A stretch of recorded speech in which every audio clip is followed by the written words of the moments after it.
talk about sleep. Before I get into the core topic, I'd like to just do an introduction for those of you who don't know the Nutrition Clinic. I set up the Nutrition Clinic 12 years ago. It'll be 12 years this July.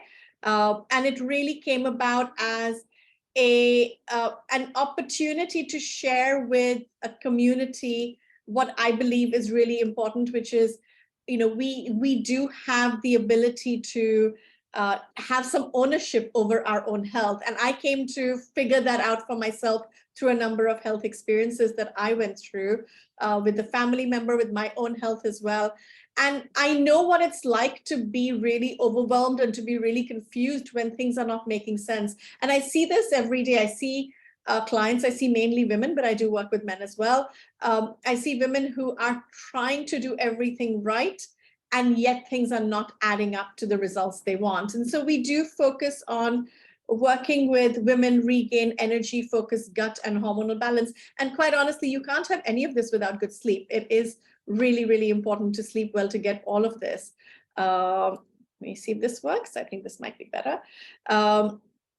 And so the work I do is really looking at getting to the root level of why there are these imbalances. What are these imbalances that do impact energy, sleep, focus, gut, hormonal balance, blood sugar, thyroid, the whole lot? And really at the root, there aren't that many different processes. There are some key processes that are really important. And once you get those into balance, it is possible to really deal with these symptoms. But I also really believe that nobody wants to be on a strict diet forever. And I don't believe in diets, I believe in lifestyle. So you will very rarely hear me say, you're on a 3-week diet that's super strict. I may do that as a short-term intervention in situations where it's really needed. But most of the work I do is really around building lifestyle changes that are achievable and sustainable over a period of time, and that are personalized to what you need and what you're going through.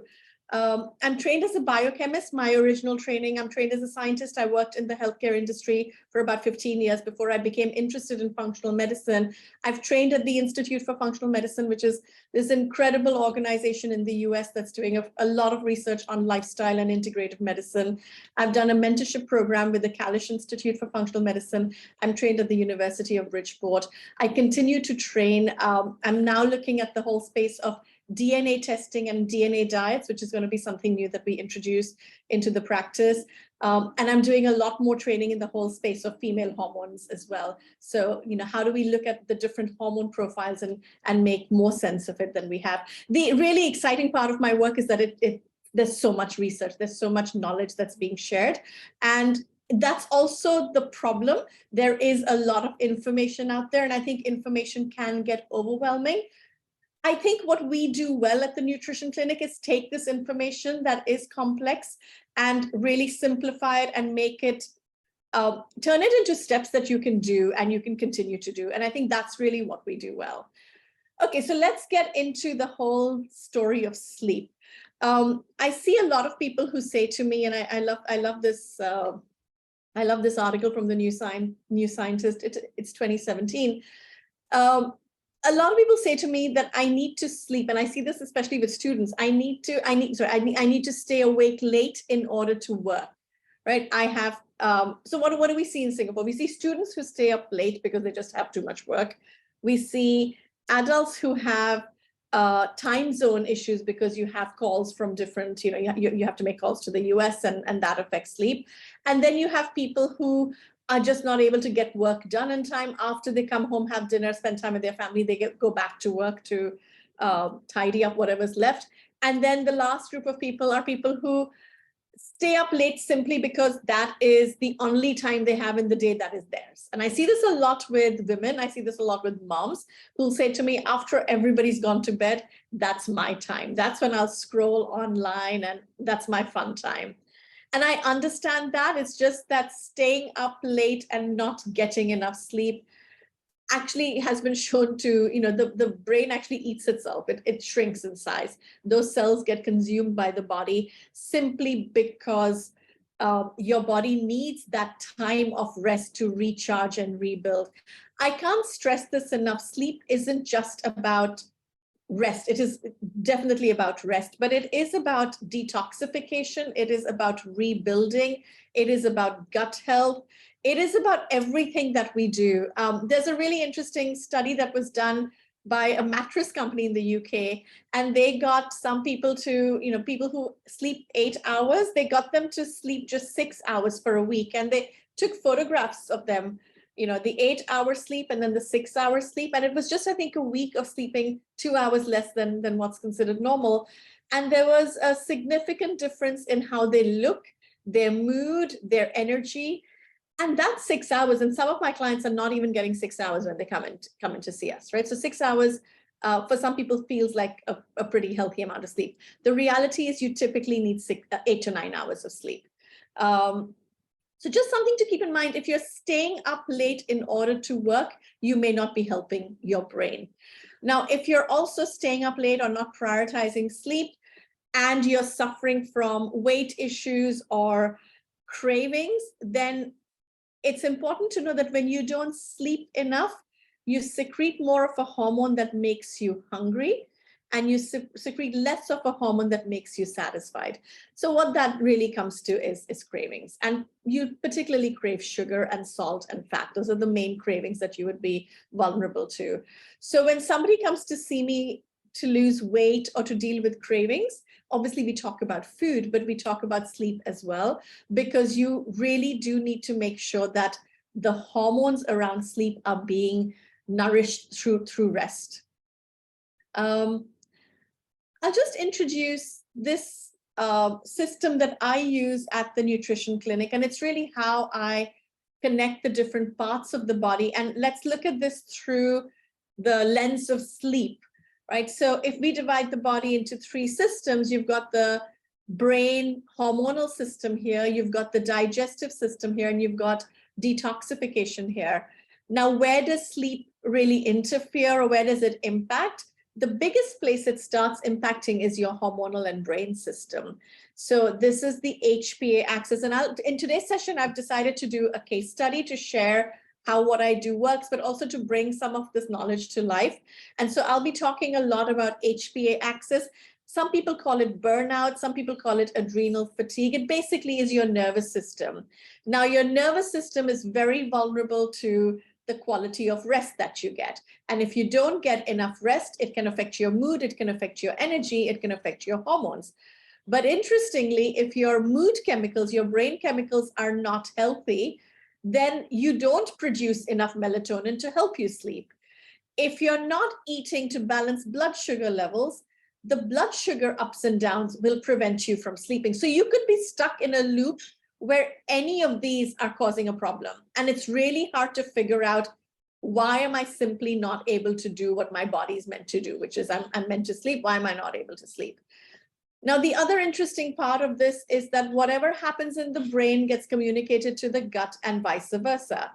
And if you're not sleeping well, you are preventing your body from getting that gut healing experience that it can get. And those of you who are waking up at around 3 to 5 a.m., it's typically because of something's happening here. Some people wake up 3 to 5 a.m. just to use the bathroom. If you're able to go back to sleep, I don't count that as a problem. But if you're awake at 3, 4, 5, and you're not able to fall asleep, it can be because there's some gut-related activity that the body is trying to fix or to work on, and that's really what's disturbing you. When it comes to gut, we look at a couple of things. We look at, are you reacting to any foods negatively, but also what's going on in this whole population of microbiome in the gut. And so you've got, on one hand, anything that's happening in the gut can disturb your sleep, but if you don't sleep well, you're also not healing your gut. So you can see that there's one other loop over here where you can get stuck. And if you get stuck in this loop and this loop, it can be so overwhelming to figure out which one, how do I break these patterns, and how do I figure out what's really causing my sleep issues? And then this third system, which is detoxification, is really how the body cleans itself. And similar to the gut, if you wake up late, early in the morning, 3 to 5 a.m., it could be because your body's trying to detoxify. So it's very important for me when I'm working with somebody who has a sleep issue to keep these systems in mind, because it helps me break down what are the possible root causes of poor sleep. So I will very rarely give somebody who comes in, if somebody comes into me to the clinic and says, I don't sleep well, they're very rarely going to leave with melatonin to say, you know what, let's just fix that sleep and let's not talk about why. I may give them melatonin if they're really struggling and we need them to just get that sleep in place while we're figuring out the root issues. I think without figuring out the root issues, just popping a pill, whether it's natural or pharmaceutical, in order to sleep is missing out on an opportunity to heal the body deeper. When I look at the nutrition clinic, when we look at how things fall apart, if I'm taking the same information and just organize it slightly differently, typically what starts the body to fall apart is this whole stress system. So this part, the HPA axis, this is usually where things start falling apart. And the typical story is there is a lot of stress. It causes adrenal exhaustion or burnout, and it could be any number. There are obviously what's called the big T trauma, things that are huge, death, divorce, a trauma or tragedy, or even a celebration like a new child can bring with it stress, happy stress, but stress. And the other one, which I think a lot of people deal with, is just overwork. There's just too much on your plate. But whatever that cause of stress may be, it starts affecting your hormonal system. Now, when we talk about stress, it is really important to understand what's happening when the body is under stress. So when we are under stress, our body is similar to that caveman or cavewoman dealing with a stressful situation. Stress is not bad. Without stress, we cannot survive. So you think about a caveman's experience. If he or she wasn't good at getting into fight-flight mode, they would have just not been able to fight for food or would have been consumed as food. So we know that stress is good. It's just that we're under so much long-term stress. Short periods of stress are actually good for the body. They're healthy for the body. They make you stronger. They build resilience. It's the kind of stress that just goes on. And you just think about the way we're living today. There is no break from that kind of stress. What happens when you're under that kind of stress is your body, super intelligence of the body says, this is just unsustainable. We can't constantly be worried about survival, because you get into this space where the body says, I don't know if I'll survive because my body's always responding like I'm being chased by an animal. When is this going to end? When is this going to end? And how do I protect that body?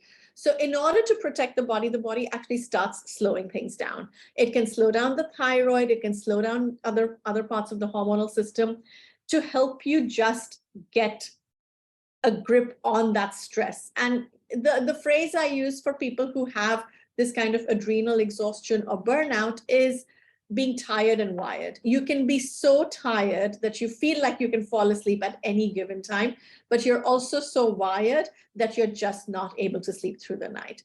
And it's not surprising. You're tired because the body is on one hand trying to just get you to slow down and carve some time out for rest. But you're also wired because if life is not feeling safe, it's really hard to get the brain to switch off and trust the universe, trust the world in order to sleep deeply. In a lot of ways, the ability to fall asleep is putting a lot of trust in your environment. If your environment isn't safe, your body doesn't want to sleep. And we've all gone through that. If you've gone through a period where you've needed to just be awake, you're running on adrenaline, you need to deliver a project, or you're sitting an exam. If you're doing that in the short term, it's okay. But if that exam just continues, then that's what creates this kind of problem. Now, this is usually where the problem starts. And then this system starts affecting the gut, which is the second system here.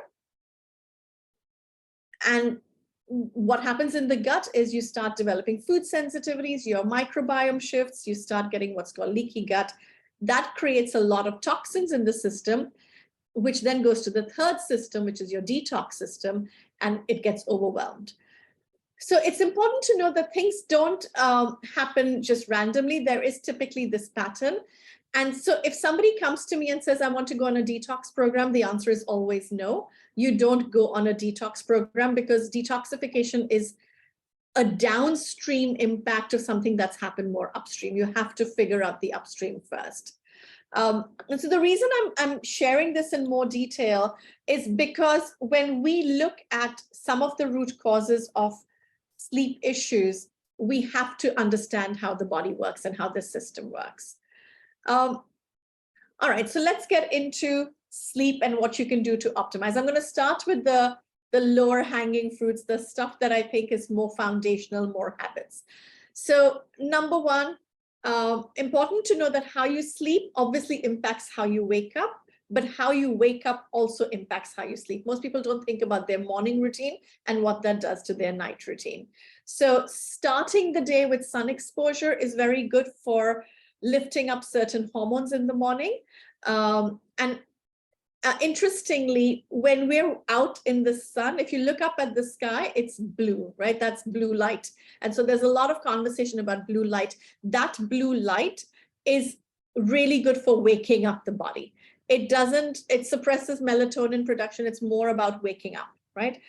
And if you think about a sunset, which is more of a red and orange light, that is better for falling asleep.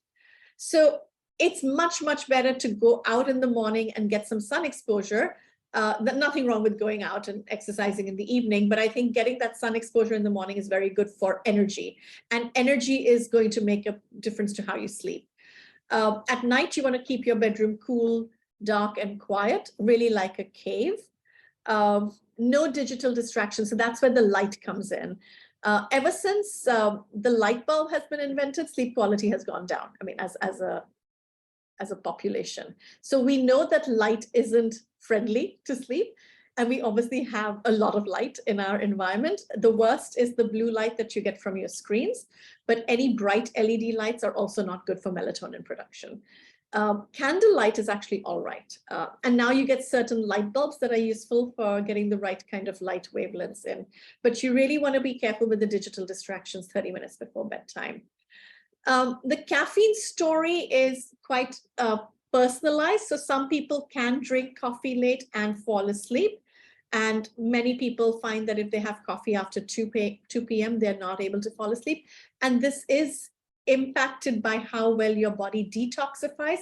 If you don't detoxify well, the caffeine just doesn't get cleared. It's almost like it's in a traffic jam in the body. And so it stays longer and therefore is harder to clear and can keep you awake longer. Similarly with alcohol, a lot of people feel that they sleep deeper after drinking alcohol. They might fall asleep quicker, but the quality of sleep is not as good. And again, this is personalized. Some people are more sensitive to this than others. You want to exercise, especially if you're doing fairly intense exercise, you want to do that earlier in the day. You don't want to do anything that's stimulating like HIIT training in the evening. If you have access to a bathtub, getting an Epsom salt soak is a really lovely way to end the day and to get really good quality sleep. Epsom salts are magnesium sulfate. The magnesium gets absorbed through the skin. Magnesium is a relaxant, so it does help you relax. The sulfate helps you detoxify. It's good for the liver. Not everybody has access to a bathtub, but if you do, a cup of Epsom salts in a slightly warm bath is a really lovely way to help you get deeper sleep. You want to be in bed by 11. The reason for this is you want to be in deep sleep after midnight. So you want to get your body down to deep level sleep after midnight, sort of around midnight, so that after that, when your body is ready to do the repair work for gut and detoxification, it's already in deep sleep. You don't want to go to bed at 1 or 2 in the morning. You're just missing out on that whole repair cycle. You don't want to go to bed too hungry, but also not too full. You don't want your body to be digesting masses of food while it's trying to do its repair work. And you do want to set a wind down routine. And that's really part of switching off the digital. If you can do the soaks, that takes care of it. But just being aware that it's time to rest does help you fall asleep easier. So these are kind of really simple things that I think everybody should do if they're struggling with sleep. I've recently, I think I mentioned this in the last couple of weeks ago, that I've been using something called an Oura ring. This is my ring, if you can see it. There's my screen. Where's my camera? Here. Here, this is the ring. And it's got a sensor at the bottom. So it measures my sleep hours, my quality, It measures if I'm getting into deep sleep. It measures my heartbeat at night and then tells me if I'm getting into deep enough sleep. It's been fascinating to collect this data. You get the ring, you connect it to your phone, and you collect that data.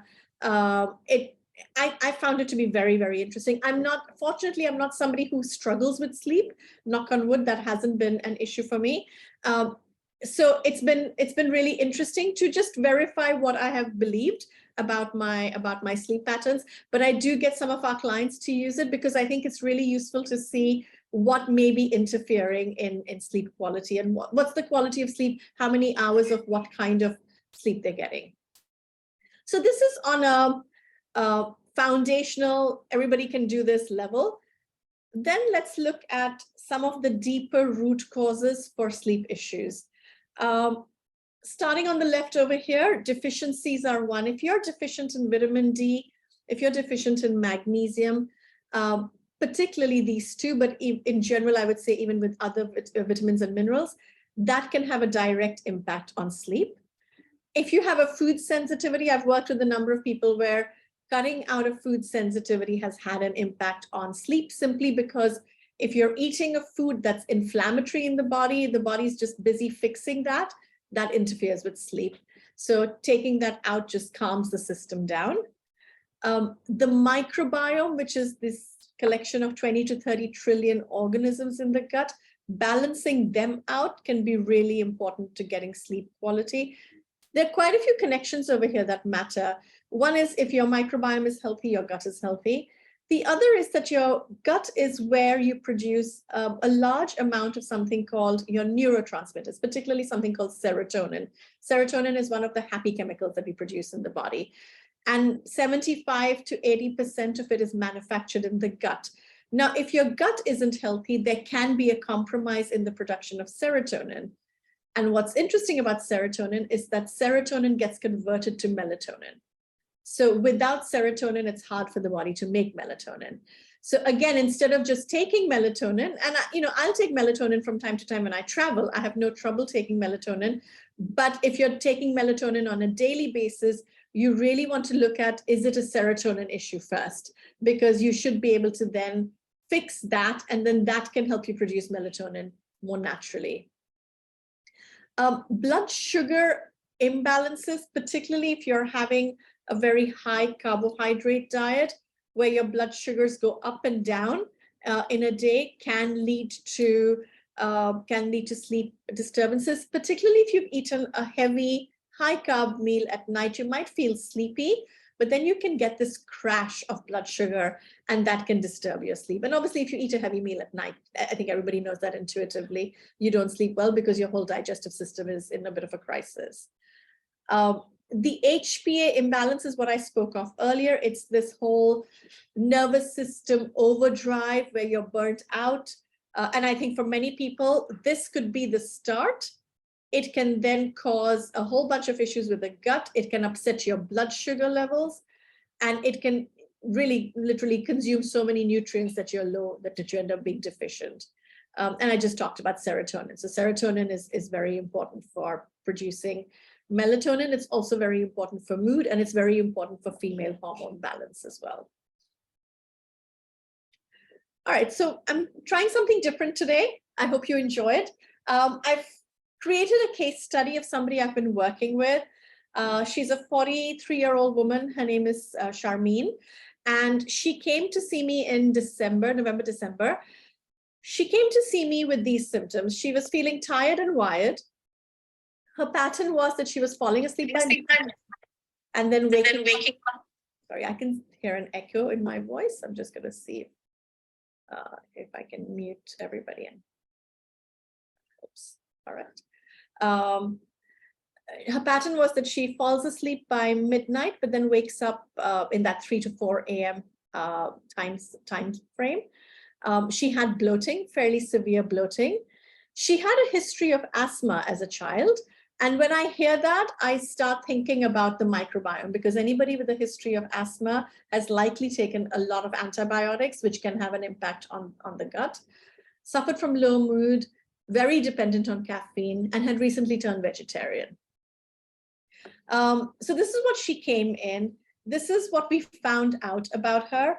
The first thing I do when I work with clients is look at the diet, right? So we found that her diet was very high in carbohydrates, not enough protein. She was struggling with protein because the vegetarian protein sources like beans and lentils were hard for her to digest. They were causing bloating, and she was just really confused about food.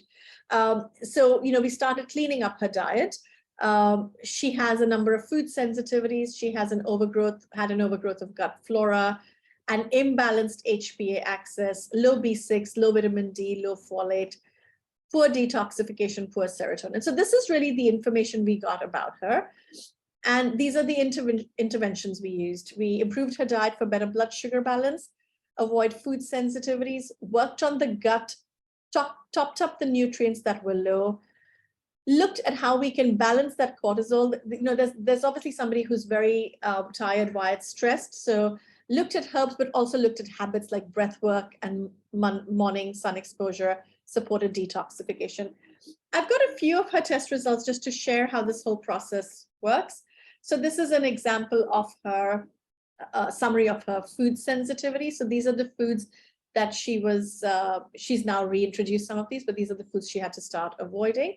So the interesting thing is, on a vegetarian diet, eggs and dairy can be your most, you rely on that a lot for your protein source, especially if you're not able to tolerate beans and lentils. So she did decide to bring back some animal protein to help her balance her blood sugar levels, given that she had these restrictions. So this is what and this is pretty significant. This is that HPA axis test. So this is a test that we use where we use saliva. Saliva is used as a way of testing a hormone called cortisol. I'm not a doctor. Doctors do test for cortisol for medical reasons. So what we're doing here is outside of the medical space. So we're looking at cortisol patterns. And really, the best way to interpret this is you want your cortisol levels to be at the top end of this the green part of the graph. And that translates to these numbers, the optimal range. And her levels, you can see the morning levels were incredibly low. So to put this into numbers, you really need to be between 14 and 25, preferably close to 20. And hers were coming up at less than 1. Looking at this without knowing anything else, I can tell you this person just wakes up exhausted. This is somebody who's just finding it hard to get moving in the morning. And then, the rest of the day is really effectively like a flat line of energy. What you want is high levels of this hormone called cortisol in the morning, because you want that get up and go. You want your higher level of stress hormone even when you're active. And if you have high levels in the morning that then just float down all day into the evening, you naturally produce melatonin, the sleep hormone. So she was completely off kind of the rhythm. The rhythm was completely off. So we used the sun exposure. We used certain herbs. When I look at stress, it's not just emotional stress, but even eating these foods was stressful for her body. So we got rid of that stress. Blood sugar imbalance was stressful for her body. We got rid of that stress. So stress is not just emotional stress. Then the other thing we found in her case is that she has an imbalance of flora. So this is one of the tests we run, which is a urine test. And looking at this, you can see that she has too much of a yeast organism. This yeast organism will cause bloating, will cause brain fog, will put pressure on the detoxification systems. This can cause a number of symptoms. And she's very, very low on probiotics. We want this to be higher. We want this to be lower. So this was a really important piece that we found about her. We also found that all of this was putting a lot of pressure on her detoxification system. So all these markers need to be to the extreme left. Hers were really high. And this in particular is telling me that even though she has just a slight imbalance of gut flora, her body was finding it really hard to process. And this piece here is her serotonin. So serotonin is the neurotransmitter that becomes melatonin. So, if I look at each of these pieces, from her food sensitivities to her HPA axis, to her gut, to her detoxification and her low production of serotonin, it's not surprising she's not able to sleep.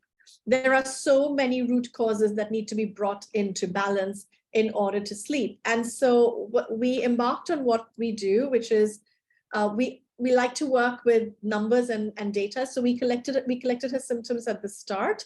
And you can see that sleep took a little bit of time to get better, but it improved. It actually started improving when we worked on this. When we started getting rid of this organism from her gut got better and her sleep got better. And we were having this conversation before we started today that gut health is, if you experience improved gut health, you do tend to experience better sleep health as well. Interestingly, her fatigue started getting better very quickly. Her sleep took a little bit more time, but it definitely worked. Anxiety. Now, anxiety is linked to so many things. It's linked to that overgrowth in the of the organism in the gut. It's also linked to the serotonin piece. That's low serotonin can affect mood and anxiety. Her bloating got better fairly quickly, and her cravings, actually, the moment we fixed, so the first thing I do with my clients is fix the diet. That's the first step. And I really work on blood sugar balancing through the diet. So cravings got better very, very quickly. Some of this took a little bit longer, but you can see how well she has responded. And what really makes me feel good about this is that she knows what's going on in her body. She knows what are the levers that are really going to be useful to get, sorry, what are the levers that are going to be useful in order to get her to stay at this level. If her sleep gets disturbed a few months later because something has happened, she knows what to go back to. And I really like that there's some knowledge behind that. And it's not just as simple as my sleep's good and my sleep's bad. So I wanted to share this in a case study because I recognize that there's a lot of information through these talks, but I wanted it to be more kind of come to life with the story. And I hope this has been able to do that. As always, I'm always happy to have a conversation with anyone who wants to learn more about what we do. You can use this QR code and book a 10-minute appointment. One of us will just take your call. If you wish to speak to me specifically, you can always put that in as a note, and I'll be sure to schedule a time to speak to you. So Indumati asked a question about late night sleep due to hormonal imbalance. Yes, you might find that, I'm not sure what age group you're in, but if you're going through perimenopause, sleep can get disturbed. And I'll tell you why. If I go back to my framework, the reason sleep gets disturbed in perimenopause is because of a number of things that are happening. In perimenopause, your body is really, I like to think of it as the body transferring its operating system from fertility to the nervous system. So a lot of pressure is on how you manage emotions and the nervous system at this stage. And so that's one reason why sleep can get affected. For a lot of people, a lot of women get hot flashes. Hot flashes are typically due to what's happening in the gut, and even more so what's happening with detoxification. So if you notice you're getting hot flashes, that's probably a sign to pay attention to this process in the body.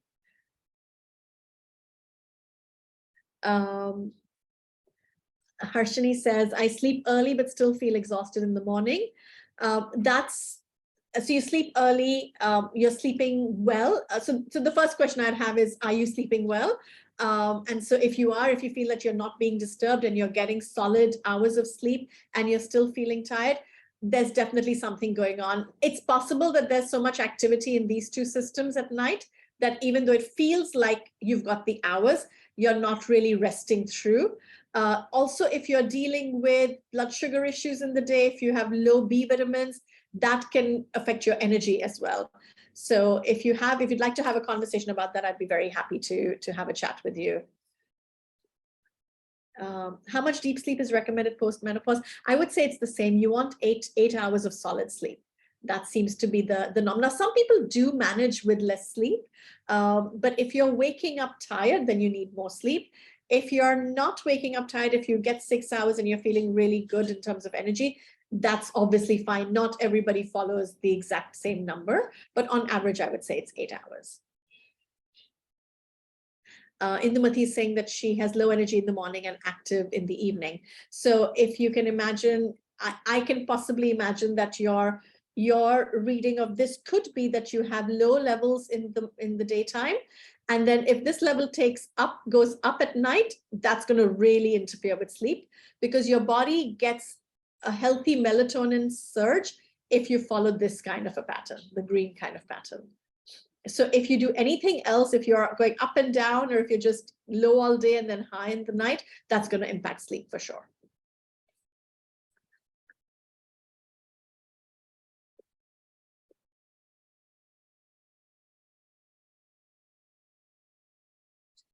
Are there any other questions? I hope I've been able to answer whatever you wanted to know about sleep through this. I hope you leave with perhaps a couple of things that you can start doing immediately, a few things that you might want to dip into down the road. I do hope you've been able to get some of that, because I think it's really, really important to fix sleep. I think it's one of the most important things.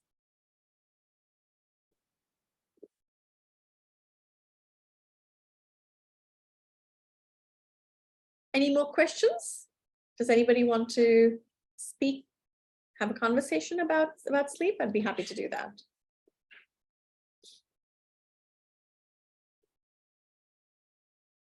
All right, if there aren't any more questions, I'm going to wrap up soon. We finished a little bit early today, 10 minutes earlier than we typically do, but that's fine.